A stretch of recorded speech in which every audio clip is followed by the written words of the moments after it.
오늘 함께 나누실 말씀은 마태복음 8장 6절 7절입니다. 이르되 주여 내 하인이 중풍병으로 집에 누워 몹시 괴로워하나이다. 이르시되 내가 가서 고쳐주리라. 아멘. 마태복음 8장과 9장에 보면 예수님께서 기적을 베푸신 사건이 10가지가 나타납니다.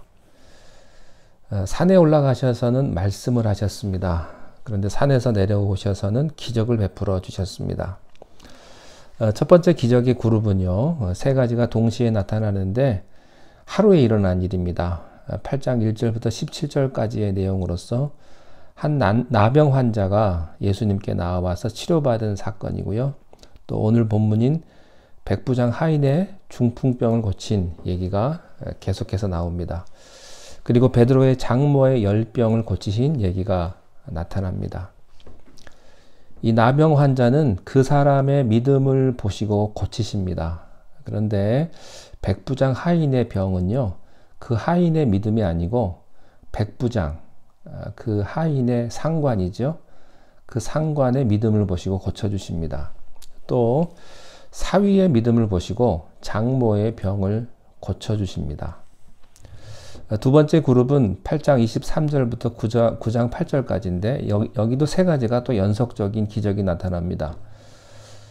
첫 번째는 풍랑이 있는 바다를 예수님이 꾸짖어 잠잠케 한 사건이고요. 그리고 귀신을 쫓아서 돼지떼에게 들어가게 한 사건이 바로 그 다음에 나타납니다. 그리고 친구들이 데려온 침상의 중풍병자를 고치신 사건입니다. 그 다음에 또 세 번째 기적의 그룹이 나타나는데 죽은 소녀를 살리시면서 동시에 12년 동안 혈루증으로 고생하는 여인을 고쳐주신 기록입니다. 그리고 두 소경을 고치시고 벙어리를 고쳐주십니다. 그러니까 마태복음 8장 9장에 보면 10가지의 기적이 쉴 새 없이 계속되는 것을 볼 수 있습니다. 여기서 우리가 생각할 것은요, 천국의 말씀과 능력의 관계입니다. 마태복음 5, 6, 7장에 예수님이 산상설교를 하실 때는 전혀 기적이 없습니다. 그런데 말씀을 마치시고 세상에 내려오시자마자 10가지의 기적을 동시적으로 진행하시는 것을 볼 수가 있습니다.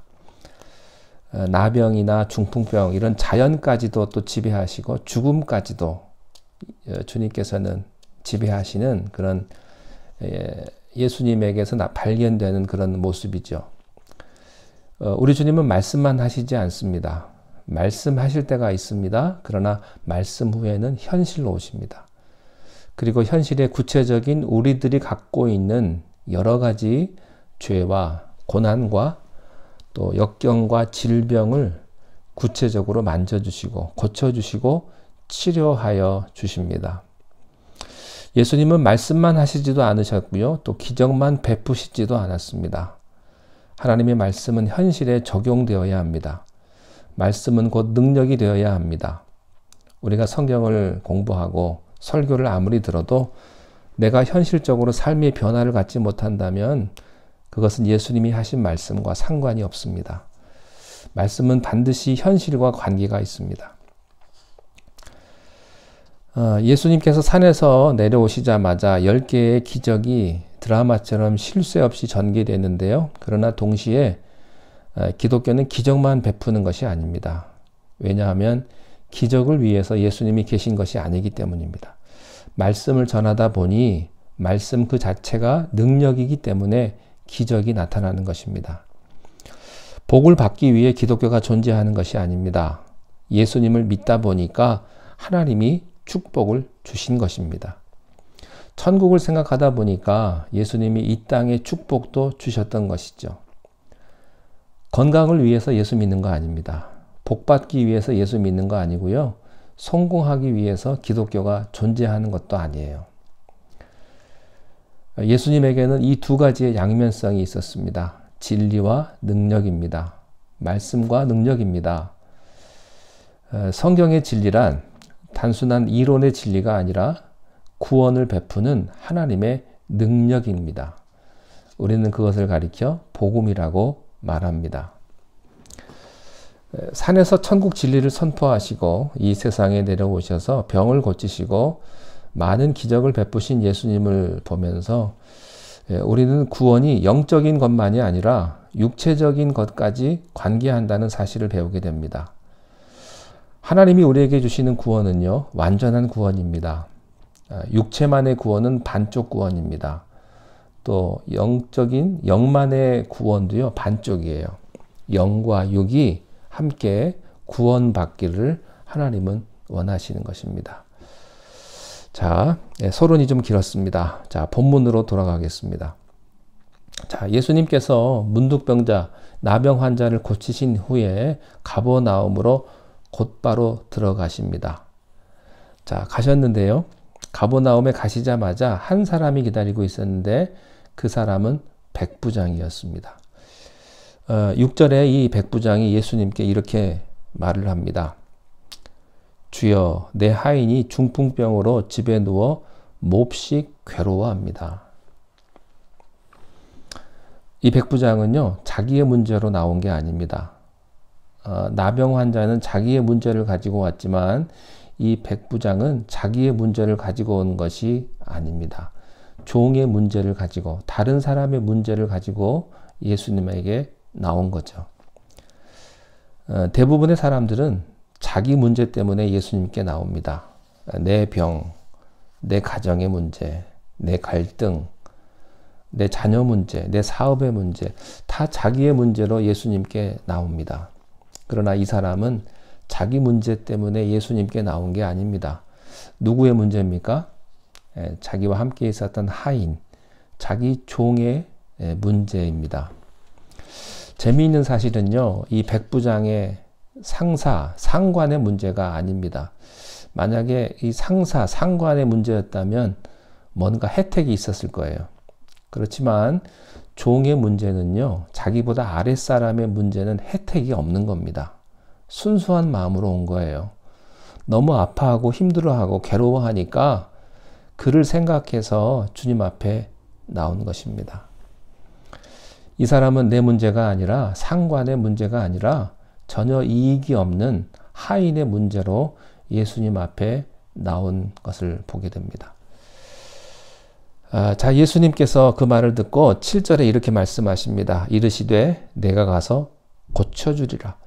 얼마나 좋은 말씀인지요. 예수님은 복잡하지 않은 분이세요. 네가 누구냐? 이렇게 따지지 않으셨습니다. 그저 내가 가서 고쳐주겠다 말씀을 하셨습니다. 이 말을 듣고 백부장이 8절에 이렇게 이야기합니다. 백부장이 대답하여 이르되 주여, 내 집에 들어오심을 나는 감당하지 못하겠사오니 다만 말씀으로만 하옵소서. 그러면 내 하인이 낫겠사옵나이다. 그러면서 9절에서 자기 직업에서 오는 경험을 말합니다.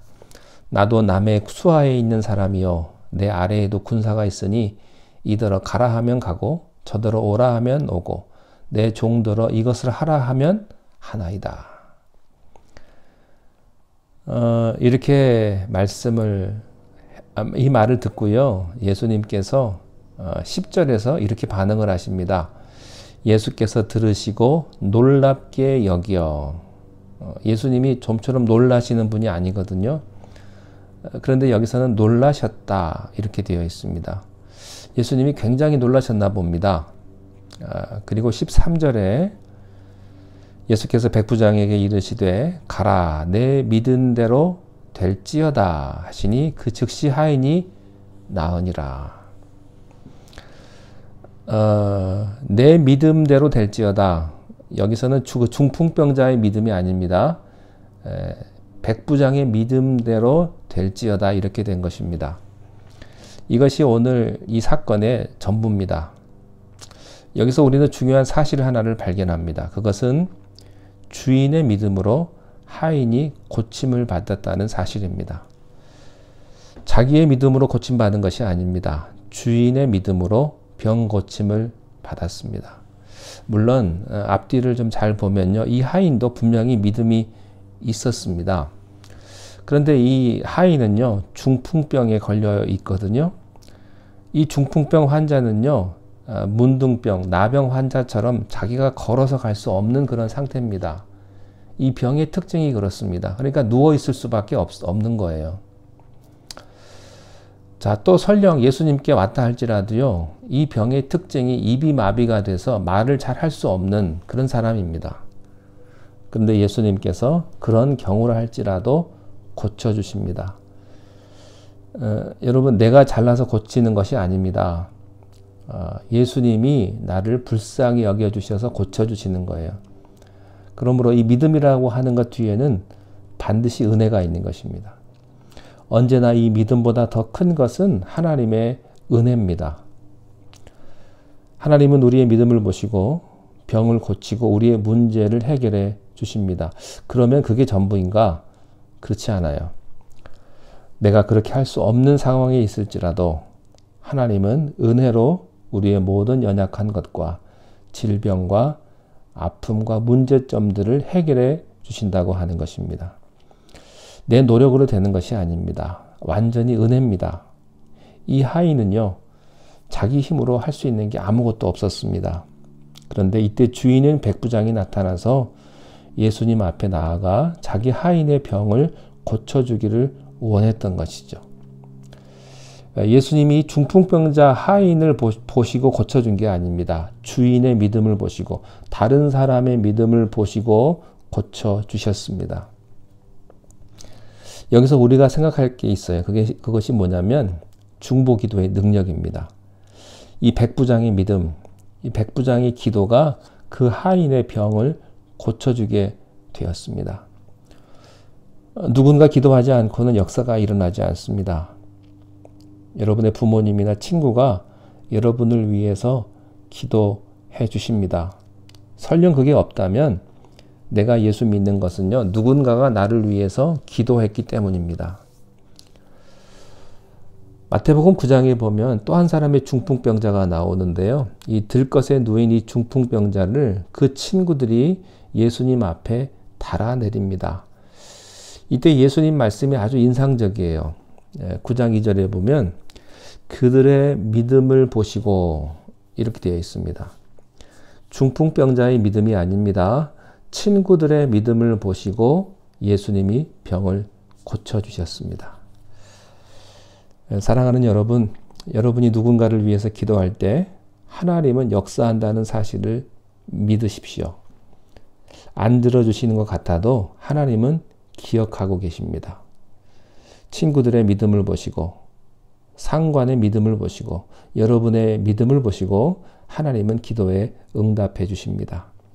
여러분의 가정을 위해서 기도하십시오. 분명히 기적이 일어날 것입니다. 주 예수를 믿으라. 그리하면 너와 내 집이 구원을 얻으리라. 여러분의 남편이 예수 안 믿는다고 실망하지 마십시오.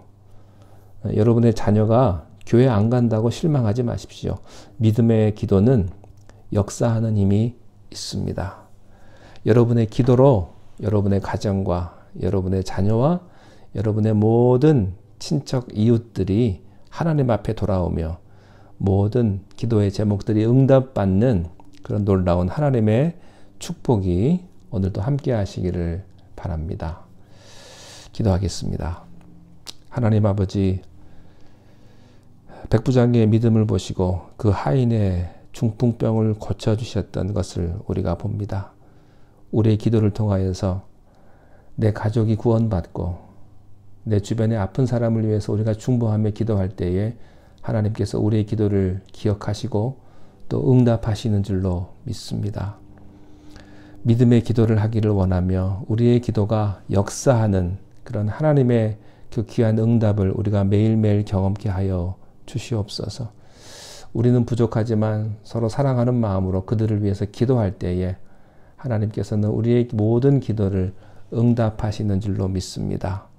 기도의 용사가 되게 하시고 기도의 파수꾼이 되게 하셔서 늘 기도로 우리 가정을 지키며 우리 교회를 지키는 믿음의 용사로 우리 모두를 세워 주시옵소서.